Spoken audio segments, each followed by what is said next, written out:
পানিহাটি বিধানসভার ৩ নম্বর বিজেপির মণ্ডল কমিটি ও মণ্ডল সভাপতি নিয়ে বিজেপির দুই গোষ্ঠীর প্রকাশ্যে কোন্দল দেখা গেল পানিহাটি আজাদ হিন্দ নগর এলাকায়। ঘটনাকে কেন্দ্র করে দুই গোষ্ঠীর বিজেপির কর্মীরা একে অপরকে ধাক্কাধাক্কি থেকে শুরু করে হুমকি পর্যন্ত দেয়।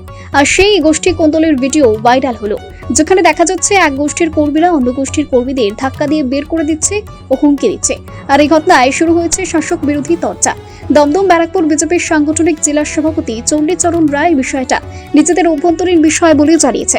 এর সঙ্গে দলের কোনো যোগ নেই, পাশাপাশি বিজেপির দুই গোষ্ঠীর মধ্যে এই কোন্দলকে কটাক্ষ করেছে তৃণমূল কংগ্রেস।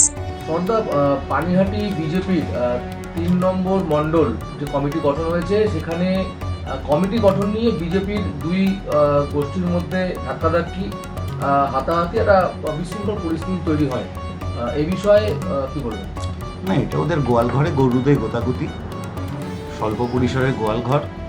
এই গরুগুলো যদি বেরিয়ে আসে সমগ্র রাজ্যটাকে গোয়াল ঘর বানিয়ে ফেলবে। এই বিষয়ে মন্তব্য করার কিছু নেই, তবে দেখতে হবে ওদের সবার মোবাইল ঠিক আছে কিনা। অমিত শাহের নেতাজি ইন্ডোরে সবাই দেখা গেছিল, মাইকে ঘোষণা করা হচ্ছে যে যারা যারা মোবাইল চুরি করেছেন মোবাইল ফেরত দিয়ে দিন। এই বিশৃঙ্খল পরিস্থিতি নিয়ে যারা নিজেদের একটা কমিটি তৈরি করতে হাতাহাতি করে, তারা পশ্চিমবঙ্গ রাজ্য শাসনের দিবাস্বপ্ন দেখে। একটা ভিডিও ভাইরাল হয়েছে, যেখানে দেখা যাচ্ছে বিজেপি কর্মীরা তারা একে অপরের সঙ্গে বাকবিতণ্ডায় জড়িয়ে পড়ছে এবং একটা ভিডিও ভাইরাল হয়েছে। এই বিষয়ে আপনি কি বলবেন?